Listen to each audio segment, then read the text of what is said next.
Buenos días. Vamos a empezar el segundo día de este congreso y para ello lo hacemos con la presencia de Enrique Gil Calvo y la tercera, que en realidad la suya es la tercera conferencia del congreso. Enrique Gil Calvo es catedrático de Sociología en la Universidad Complutense, universidad en la que se licenció con el número 1 de la primera promoción y en la que también se doctoró cum laude. Es autor de numerosas publicaciones, podemos citar entre otras La lógica de la libertad, Los depredadores, Ocio y prácticas culturales de los jóvenes, La mujer cuarteada, Estado de fiesta, La era de las lectoras, Futuro incierto, Estrategias familiares, El destino o El nuevo sexo débil, Medias miradas, Nacidos para cambiar, El poder gris y así hasta una infinita lista. Asimismo, se le han concedido numerosos premios como el Premio Anagrama de Ensayo o el Premio Ayuda a la Creación Literaria en la modalidad de ensayo e investigación en el campo de humanidades, el Premio Espasa Mañana de Ensayo o el Premio Internacional de Ensayo Jovellanos. Ha publicado y publica en numerosas revistas como Cuadernos Hispanoamericanos, la Revista de Occidente, la Revista Española de Investigaciones Sociológicas o la Revista de Juventud. Asimismo, es columnista en El País y colabora con la revista Claves de Razón Práctica. El sistema que vamos a seguir es que Enrique dará su conferencia y luego habrá un pequeño turno. Según lo que nos queda, hay una mariposa. Un pequeño turno, palomita, un pequeño turno de preguntas. Así que, sin más, empezamos. Bien, muchas gracias, Carmen, por tu presentación, porque es una especie de bautizo de mi ponencia, ¿no? Falta la copa de champán o la botella contra el casco, contra mi cabeza, pero en fin.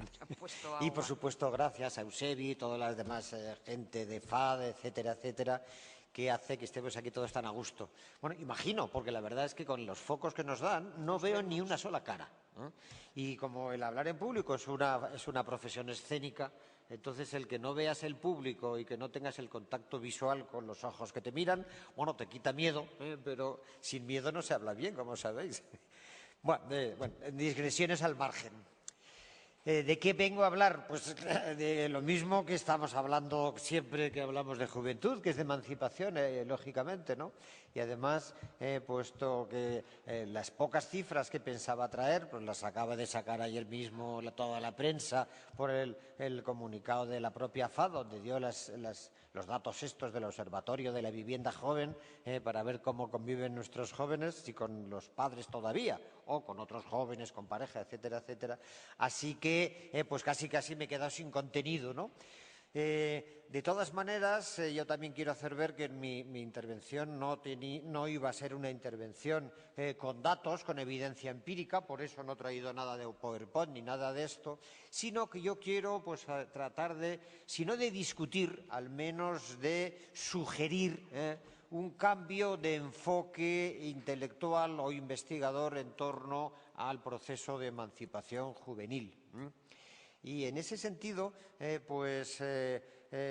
voy a tratar de evitar no solo los datos, sino incluso los propios autores a manejar. Hay que pensar que es que yo he entregado ya, supongo que os lo reparten, no sé si en un CD o en un pendrive o en texto impreso que estará por allí, pero vamos, ya hace pues, como 2 meses que entregué un texto y que, por supuesto, lo que voy a contar sí está relacionado con el texto, pero el hecho de que me lo pidiesen con tanta antelación para que pudiese estar a punto para el Congreso, pues hace que yo mientras ya he cambiado mucho, se cambia con la edad, no solo con los años, sino casi con los meses. Quiero decir que lo que voy a contar ahora mismo pues está íntimamente relacionado con el texto escrito que hay, pero va un poco más allá o lo presenta de otra forma, espero que más ágil, porque al fin y al cabo la palabra escrita y la palabra dicha pues son 2 medios de comunicación completamente ajenos uno al otro. No te expresas igual cuando escribes o cuando, porque se lee parándote a pensar, que cuando hablas, porque no hay tiempo para pararse a escuchar, sino que estás sobre la marcha.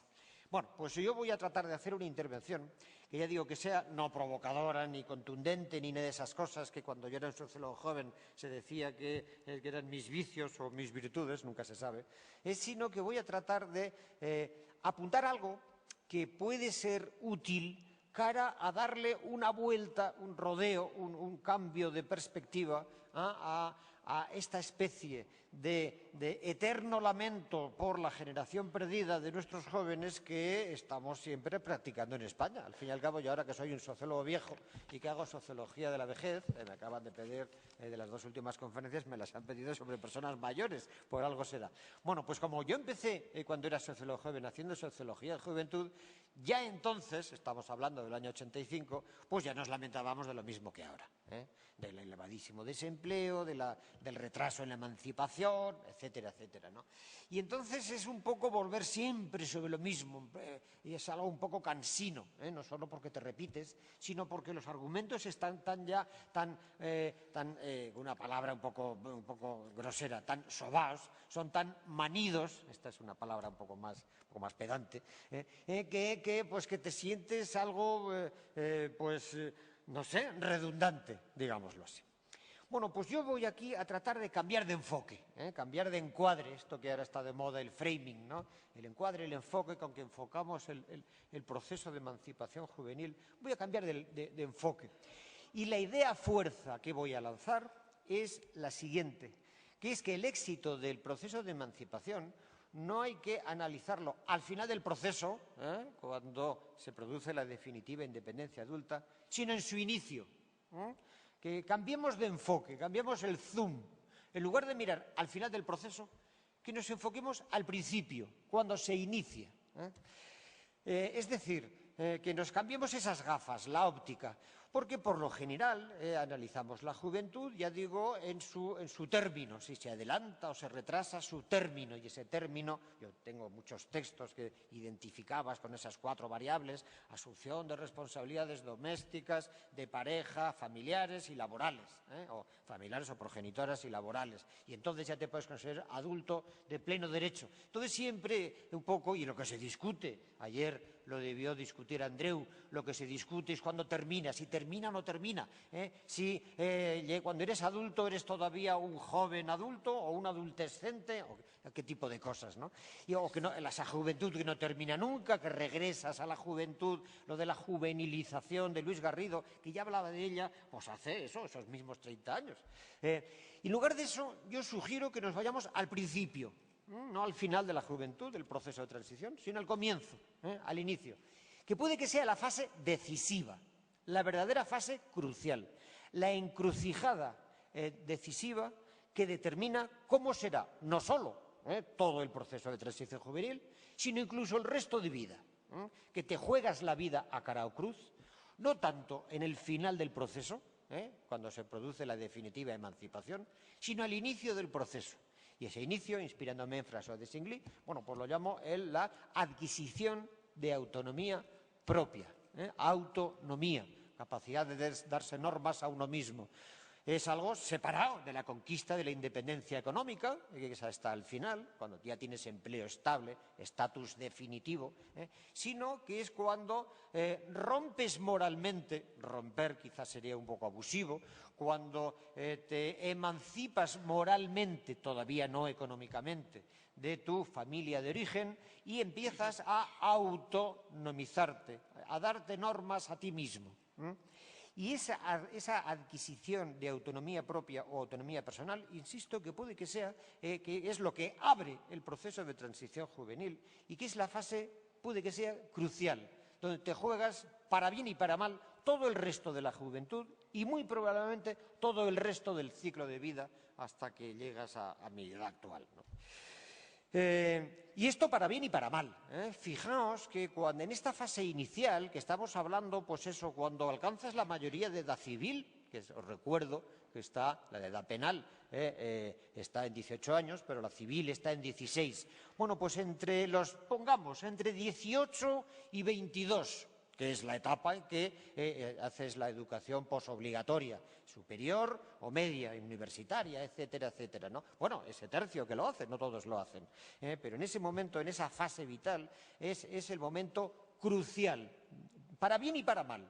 Puede salir la moneda, cuando te juegas la vida en ese momento, puede salir cruz, puede salir todo muy mal, puede que te juegas la vida para mal. ¿Qué es lo que nos asusta de ese momento inicial? Bueno, pues por ejemplo, dos indicadores tan horribles, y uno de ellos tenemos el récord europeo, que es el abandono escolar temprano, que es que eso arruina el resto de la carrera educativa, el famoso fracaso escolar, que siempre se nos recuerda que las cifras españolas son las peores de la OCDE y desde luego de la Unión. Eso, el abandono escolar temprano, te juegas la vida para mal. Y otro elemento que afecta solo a la mitad femenina, que es el embarazo precoz, el embarazo adolescente. Aquí, gracias a la ley del aborto, que todavía tenemos, pues todo eso está relativamente enmascarado, y no tenemos cifras muy altas de partos adolescentes. Pero, desde luego, eso también te arruina la vida.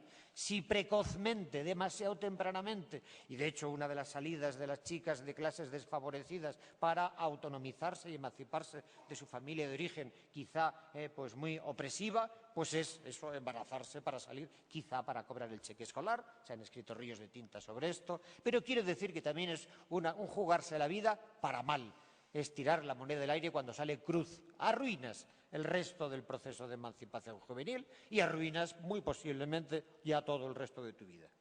Pero en ese momento crucial, en esa encrucijada del inicio, también puede salir bien, también puedes encontrar el momento inicial que te dé ese impulso que ya te seguirá animando en todo el resto del proceso. Si al echar la moneda al aire sale cruz, decía abandono escolar o embarazo precoz, vamos, ¿cuándo puede salir mal ese inicio, no? Pues ¿cuándo sale bien? Cuando abandonas la dependencia familiar y adquieres autonomía precoz. Yo pienso que eso es la clave de un proceso de juventud que salga bien. Y voy a poner dos ejemplos, no dos ejemplos. Me acuerdo que en mi tesis doctoral uno de los miembros del tribunal me decía, usted no pone ejemplos, usted utiliza analogías. Y me lo decía como si hubiese cometido un pecado mortal, que lo acabo de repetir, porque voy a poner aquí dos analogías para hacer ver lo que quiero decir, que el éxito del proceso de transición o del proceso que se desarrolla en el curso del tiempo no está en la meta del final, sino en la salida del inicio. Dos ejemplos. Que tiene mucho que ver con la carrera vital de una persona, la carrera biográfica, que es la carrera deportiva de un deportista de competición o la carrera educativa de toda persona. En el caso del deporte de competición, sabemos que los grandes deportistas solo se construyen desde el inicio o empiezan pronto a entrenarse bien o no llegarán nunca a poder medirse con Rafa Nadal. Y esto es decisivo.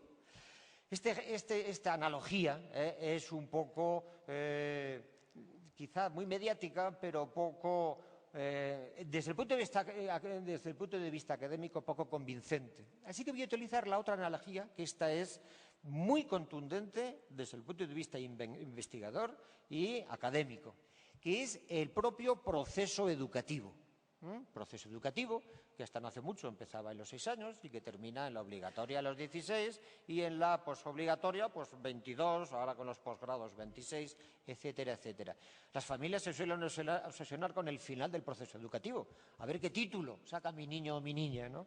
Pero la clave está en el inicio. En este mes de mayo último, el mayo de 2002, la Fundación FEDEA, que es una de las fundaciones más importantes, además está patrocinada intelectualmente, científicamente por el Banco de España y aunque financiada pues, por la alta patronal, y en ese sentido se le acusa de que peca de simpatías liberales o neoliberales, pero en este caso no importa, o no debería importar, porque el argumento es muy potente.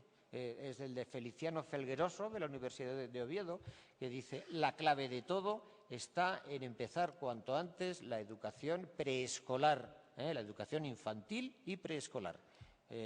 el Plan Educa3, por ejemplo, que ahora con los recortes se ha caído, y allí insistía muchísimo, y el manifiesto educativo, que en el mismo mes de mayo de este año pues sacó la Fundación FEDEA, volvía a insistir en esto. Lo importante no es la titulitis, a ver qué crédito se saca al final, porque el proceso educativo no termina nunca, en la época de formación continua. Bueno, quizá todas las épocas han sido de formación continua, pero ahora lo sabemos, ¿no? Entonces, no obsesionarse con la titulitis del final, sino empezar cuanto antes, aunque nos dé pena mandar a los niños de un año a la educación infantil, es entonces cuando van a adquirir las verdaderas capacidades, habilidades sociales, etcétera, etcétera, que les predestinarán o les predispondrán, lenguaje de Bourdieu, el resto de su proceso educativo para poder atravesarlo con éxito y el resto de su vida para poder ser ciudadanos de provecho. Bueno, pues eso que lo vemos muy claro en el informe de FEDEA, pues es lo que yo sugiero que tenemos que también que aplicarlo al proceso de transición juvenil, que donde tenemos que fijarnos es en si se produce o no un inicio temprano donde se adquiera autonomía propia. No tiene nada que ver, no me refiero a la independencia económica. Por ejemplo, una forma equivocada es abandonar los estudios para ponerse a tener un salario en la construcción o en la agricultura, como ha pasado con una generación de jóvenes españoles en el boom del comienzo de siglo. Y eso ha sido un desastre. O sea, que no es romper con la dependencia familiar para autonomizarse económicamente. No, es otra clase de autonomía. Enseguida lo vamos a ver. Pero que conviene hacerlo muy tempranamente. Y en ese sentido, yo lo que voy a seguir, con la analogía entre el proceso de juventud y el proceso de educación, voy a tratar de, primero, a ver cómo está España en el contexto europeo respecto a este inicio del proceso de emancipación juvenil, la adquisición de autonomía propia, y luego veremos qué efectos genera, ¿no? Bien. Ya digo que es que, como resumen de lo que acabo de decir, que yo creo que se puede aceptar esta nueva perspectiva que hace depender el éxito en el proceso de emancipación juvenil de su temprano inicio mediante la adquisición de autonomía propia. Y en ese sentido, ¿cómo está el caso español?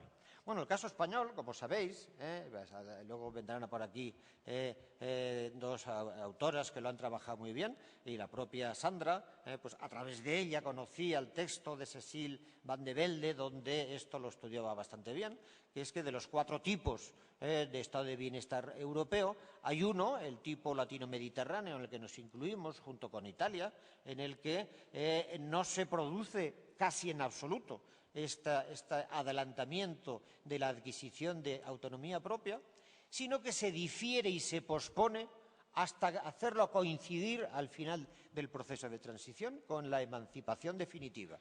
Y mientras tanto se intenta, no todos lo consiguen evidentemente, mientras tanto se intenta que los jóvenes sigan dependiendo de sus familias originarias.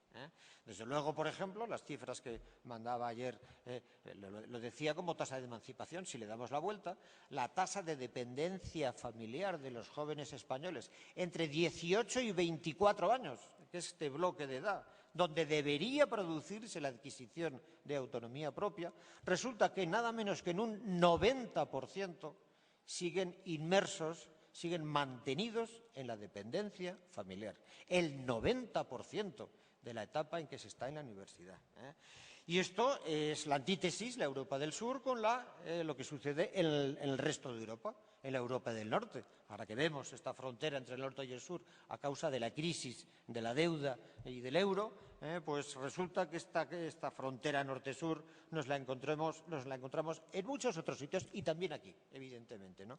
Porque los otros 3 modelos, tanto el anglosajón como el nórdico como el continental, los 3 coinciden en adelantar la adquisición de la autonomía propia, aunque se retrase a los 30 la definitiva conquista de la independencia económica, o por lo menos el proceso de formación familiar. Pero muy tempranamente, en esa etapa, en esa fase crucial entre 18 y 24, los jóvenes adquieren autonomía primero doméstica y enseguida social. por decir así, ¿no? Porque van unas unidas a la otra.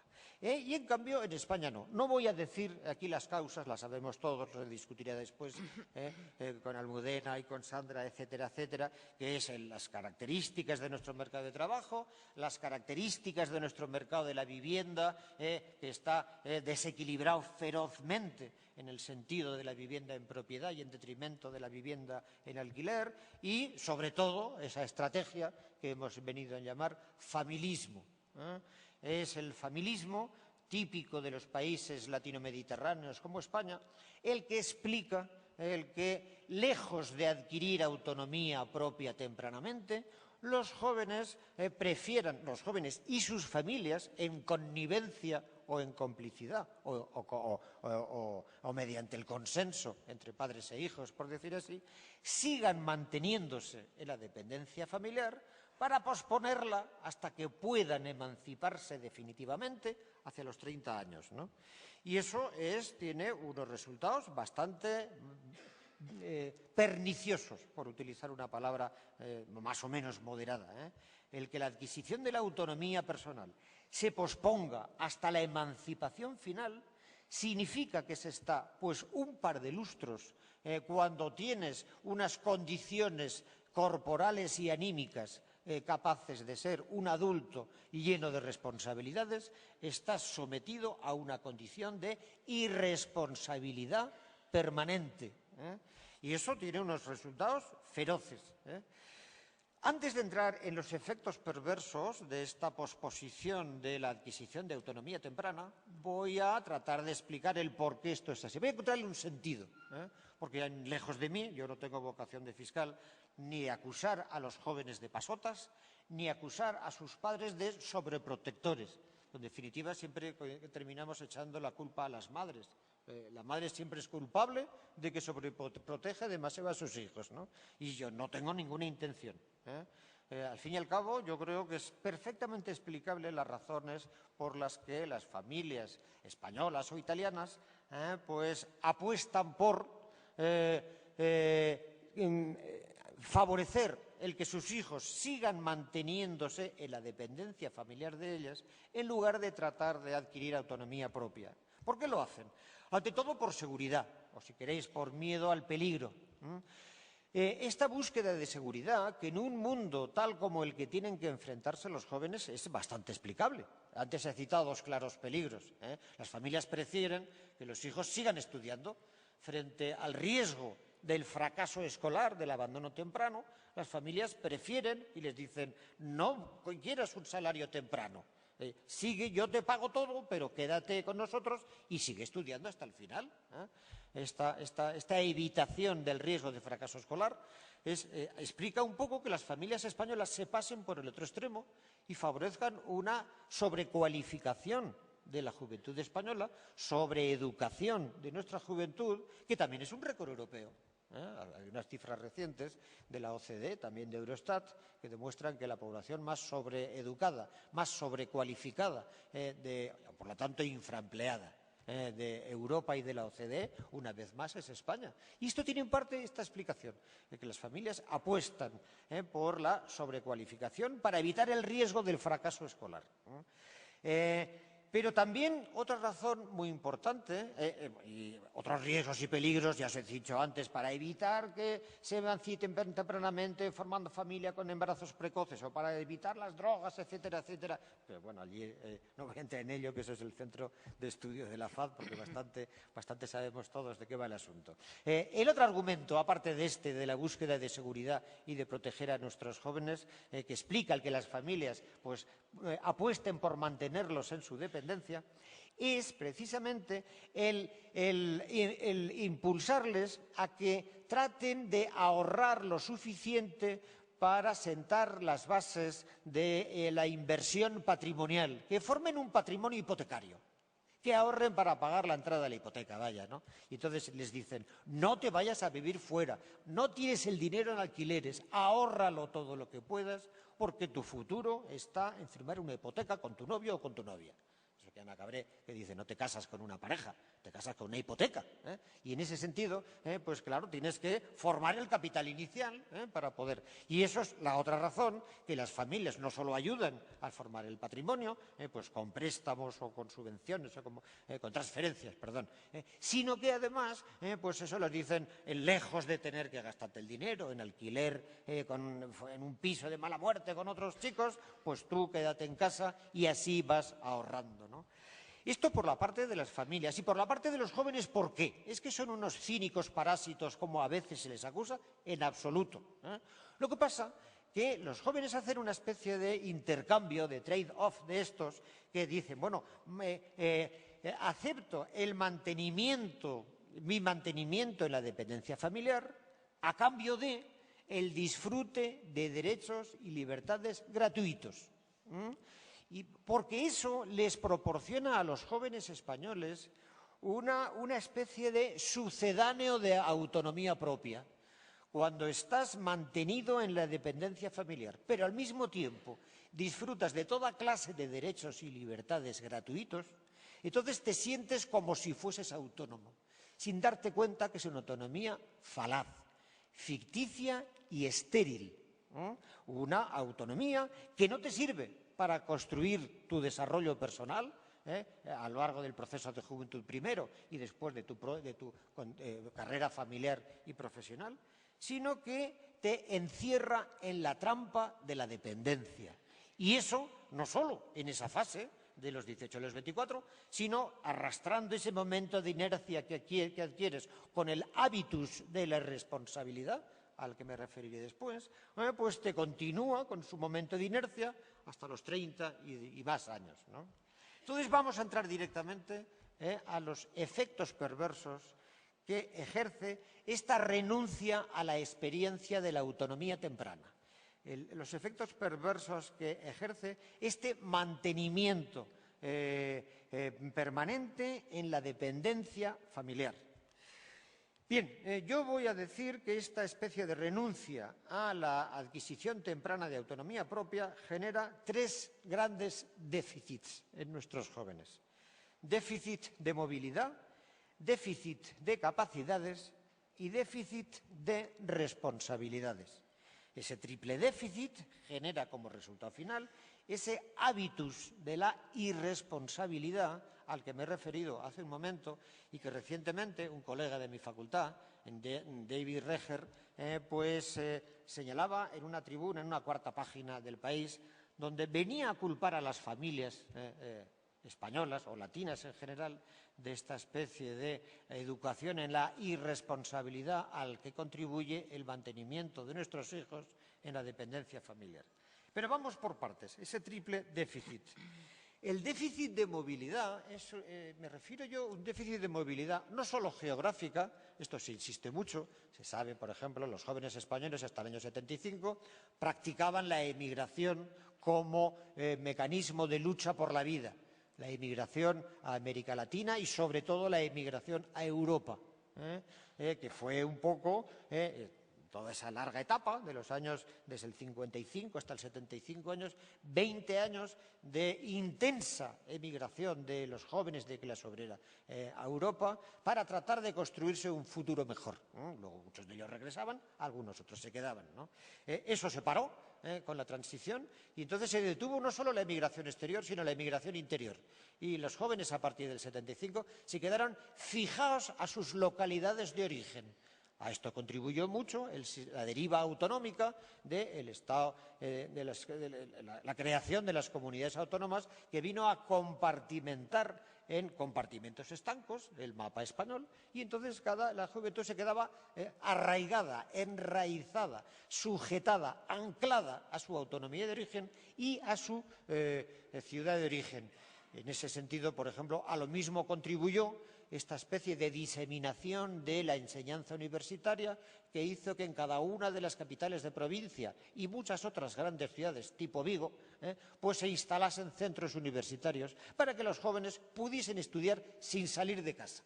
Esto explica en la encuesta que hizo el año pasado, este mismo año, Antonio Ariño, la encuesta Campus Vivendi en toda Europa, pues resulta que después de los italianos, que nos superan, pero tiene una explicación el que nos superen los italianos. Después de los italianos, los estudiantes universitarios españoles son los que en mayor medida de toda Europa, de los 27, viven todavía con sus familias de origen. En lugar de vivir en sus centros donde residen los centros educativos, etcétera, etcétera. En lugar de tener autonomía doméstica, pues siguen permaneciendo. Y esto porque te ponen una universidad o escuela universitaria a la vuelta de la esquina, por decir así, ¿no? Falta de movilidad espacial, falta de movilidad geográfica, falta de movilidad profesional, esa aspiración por ser funcionarios, sacar una plaza en propiedad para que te dure toda la vida, sin tenerte que mover, ¿no? Pero sobre todo también, y esto es muy preocupante, una falta de movilidad social, ¿no? Porque el mantener a los jóvenes en la dependencia familiar hasta el final del proceso juvenil impide la movilidad social, en el sentido de que reproduces el origen clasista. Esto es una voluntad lógica de las familias que tratan de igual, por la misma razón, que envían a sus hijos, a ser posible, a los colegios concertados para que no se mezclen con las clases bajas o inmigrantes, etcétera, etcétera, pues también las familias intentan que los hijos hereden su mismo estatus. Y esto hace que el estatus definitivo que adquieren los hijos, tras 15 años mantenidos en la dependencia familiar, desde los 18 hasta los 30 años, pues lo que haga es la reproducción clasista que tenemos. Un grave déficit de movilidad social, porque si bien la nueva generación está mucho más escolarizada que la anterior, también está sobrecualificada y luego tiene que subemplearse y viene el fenómeno del mileurismo. Jóvenes mucho más cualificados que sus padres, porque han estado mucho más años atravesando instituciones educativas, pero que, sin embargo, tienen que acceder a estatus con poder adquisitivo igual o menor que el de sus familias de origen. Y esto a edades muy tardías. Bueno, no solo déficit de movilidad, sino también de movilidad social, sino también un grave inmovilismo en el sentido vital. Pero esto mejor lo vemos con los otros dos déficits, el déficit de capacidades y el déficit de responsabilidades. ¿A qué me refiero con el déficit de capacidades? Para desarrollar las capacidades, y aquí se puede recurrir a Amartya Sen o a Martha Nussbaum, ya que le acaban de premiar el premio de Príncipe de Asturias, como mejor se consigue desarrollar las propias capacidades es precisamente mediante la adquisición de autonomía temprana. Y allí me referiré a capacidades como la siguiente, que nuestros jóvenes no disponen de las experiencias suficientes como para poder desarrollarlas. La capacidad de decisión y de iniciativa. La capacidad de tener experiencias organizativas, la capacidad de desarrollar habilidades sociales, negociadoras, de trabajo en equipo. Si eso se hace, si con 20 años adquieres autonomía propia, te vas de casa y te pones a convivir y a negociar con otros, cambiando de piso, de empleo, de lugar de trabajo, entrando y saliendo del mercado de trabajo para ir al voluntariado, volver a entrar en los estudios, regresar. Y eso es lo que te entrena, como en el deporte de élite, en el arte de desarrollar tus propias capacidades de todo tipo, habilidades sociales, organizativas, etcétera, etcétera. Y en ese sentido, este déficit de capacidades pues arroja una generación de jóvenes que luego te los encuentras no solo en el último curso de la carrera, como yo que doy asignatura todavía de quinto de licenciatura, no me ha llegado todavía a mí en la edad a dar Bolonia, el año que viene me tocará ya dar grado de Bolonia porque desaparece, se extingue la licenciatura. Bueno, pues te encuentras con jóvenes que tienen poca capacidad de iniciativa, es decir, a ver, yo les pongo exámenes, un examen libre, creativo, les pongo dos temas a elegir muy amplios como un pretexto para que se pongan a hablar. Y, bueno, ¿y qué digo? Me dicen, no, pues piensa por ti mismo y toma iniciativas, decide, y no saben decidir. ¿Y esto cómo se hace? Necesitan catecismos, preguntas hechas tipo test, a tal pregunta, tal respuesta. Dificultad para pensar por sí mismos, para tomar decisiones, para tener iniciativas propias. Esto, por ejemplo, que se queja tanto, una columna de ayer de Elvira Lindo, que sean más emprendedores. Pues, dificultad para desarrollar capacidades. El segundo déficit que me refería, déficit de capacidades. Y el último y más importante quizá es el déficit de responsabilidades. El ser responsable no es algo que se adquiera pues, con un sacramento, ¿no? que te toca un funcionario, sea eclesiástico o estatal, en la frente y te dice, ya eres responsable. No, sino que tienes que adquirirlo pues, asumiendo responsabilidades. Y si no tienes autonomía personal propia, por ejemplo, autonomía doméstica, no asumes responsabilidades. Llevar las cuentas, por ejemplo, de casa.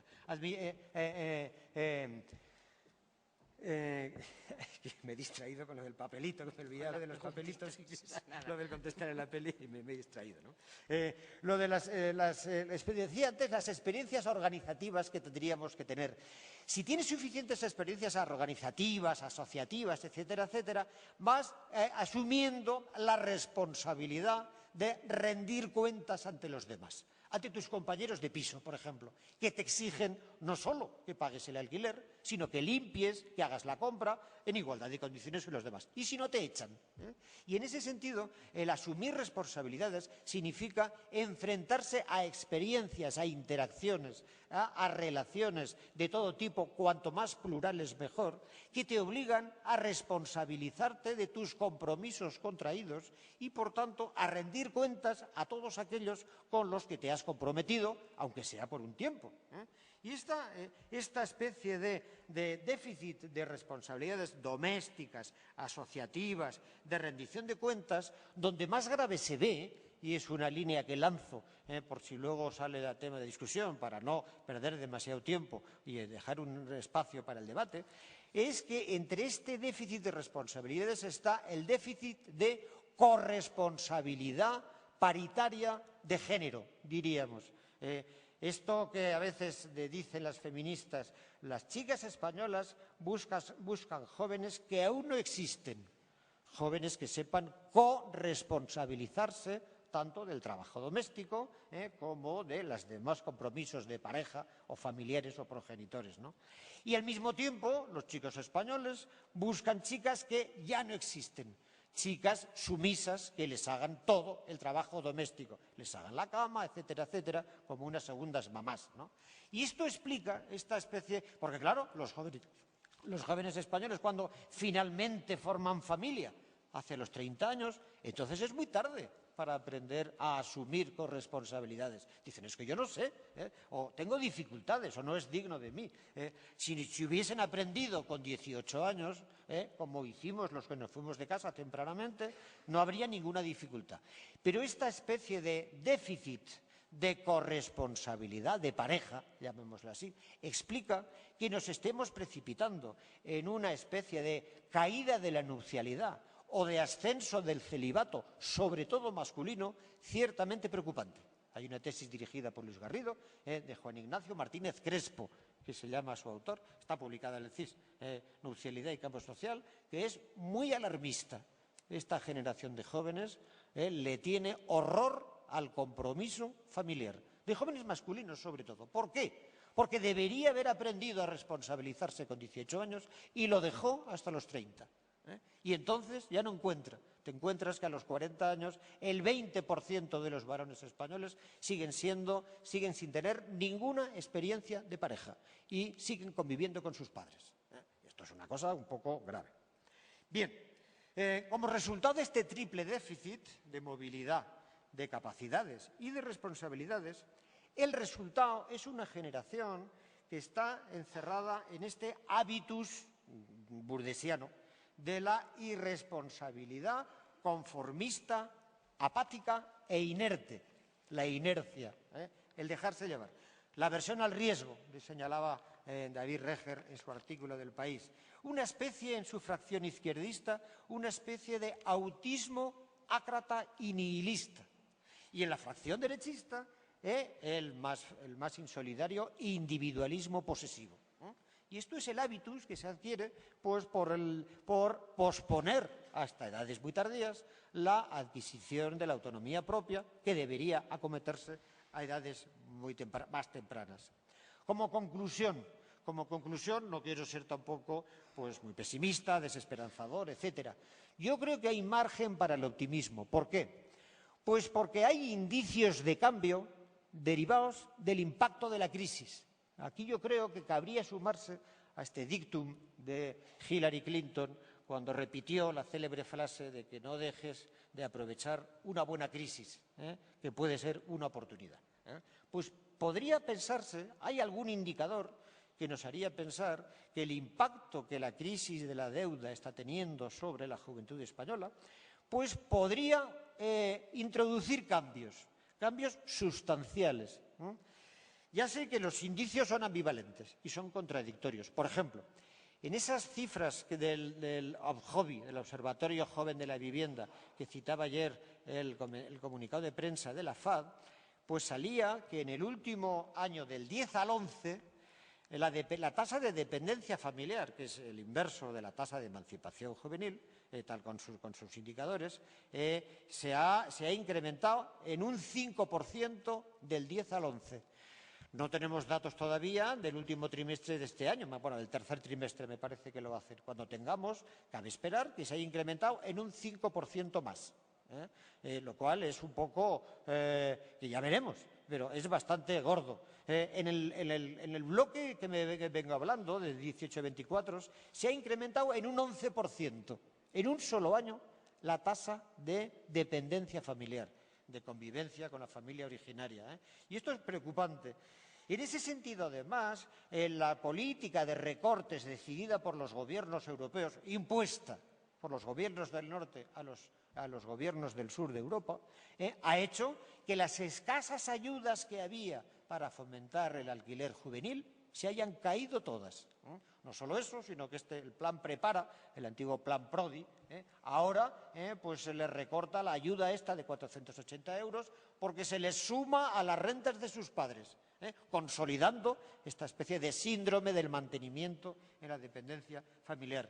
Y todo esto explica que haya vuelto a ascender, y seguimos estando, pero ya en un 30%, me parece que es, el récord de los ninis, los famosos NEETs de la OCDE o de Eurostat, que son los jóvenes que ni estudian, ni trabajan, ni se están formando.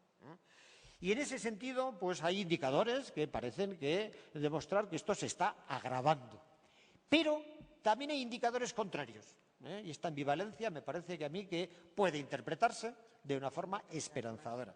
¿Qué indicadores de cambio positivo para adelantar la adquisición de autonomía propia?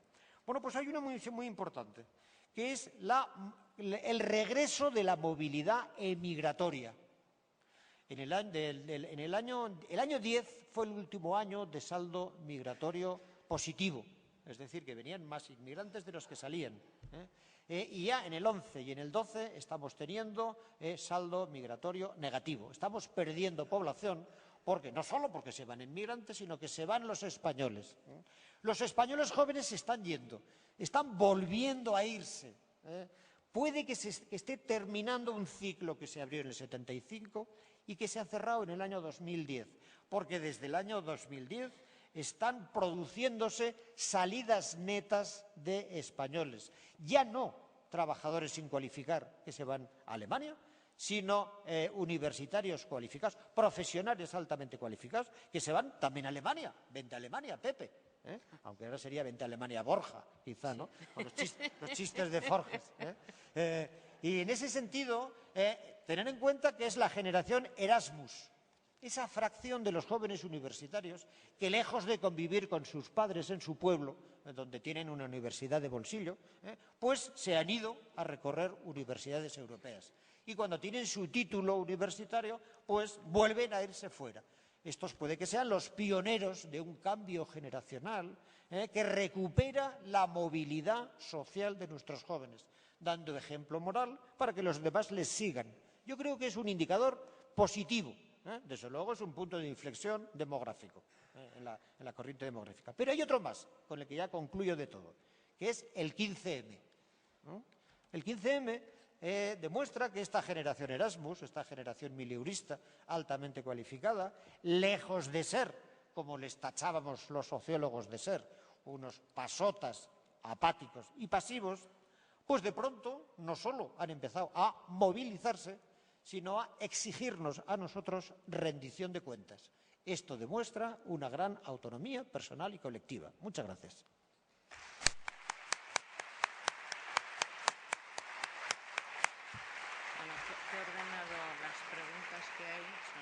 vías y la conferencia estupenda y súper bien ordenada.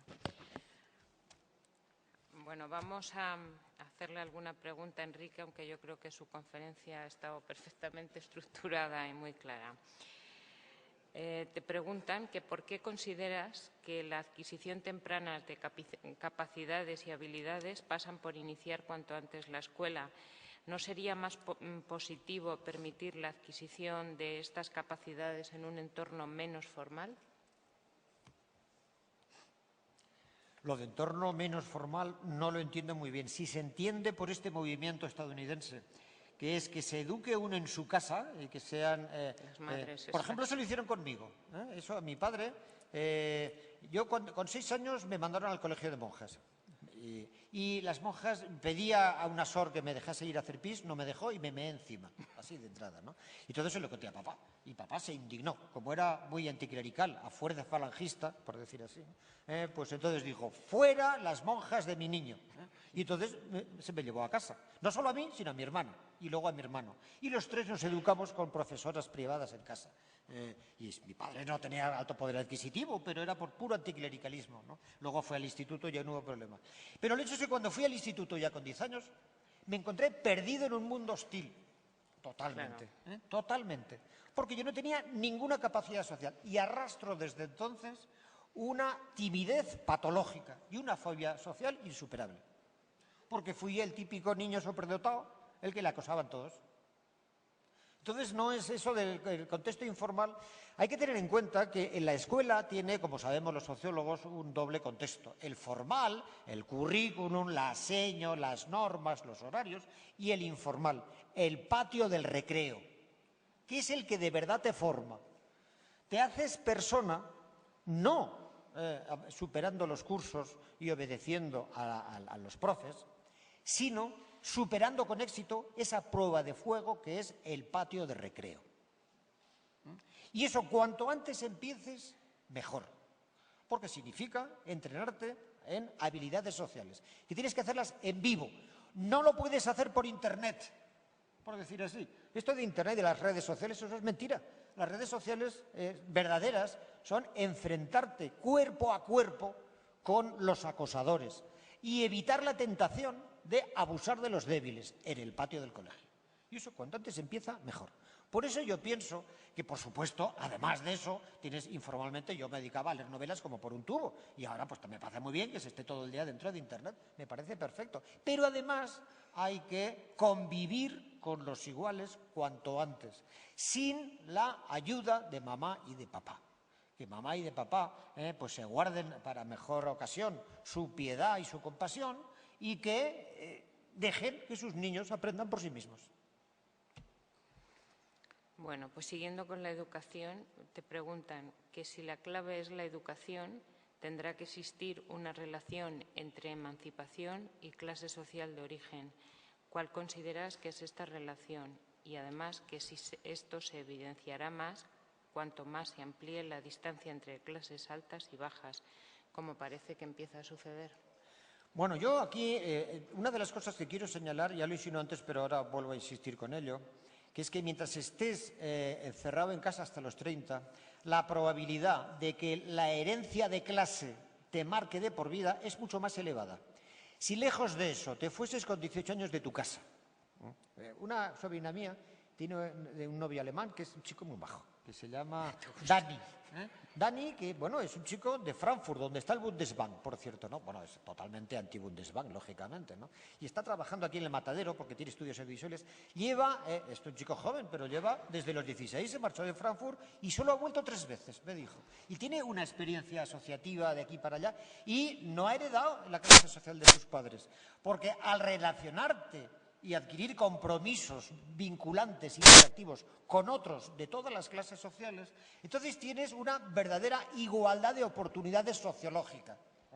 Que si sigues encerrado en casa con la pata quebrada y en casa atado a la cama de tus padres, que te mandan al colegio de la esquina, a la universidad de la esquina y tienes el capital social de tus padres y heredas la clase social de tus padres. Quiero decir que la verdadera igualdad de oportunidades no solo se da en el acceso a la titulación formal, a los créditos que impartimos en las universidades, sino a las relaciones con los demás, pero no solo en las aulas universitarias, sino también en las calles, en los pisos, en los viajes, en las ONGs, etcétera, etcétera. Y en ese sentido, yo creo que la verdadera igualdad de oportunidades está allí, en tener autonomía y movilidad propia.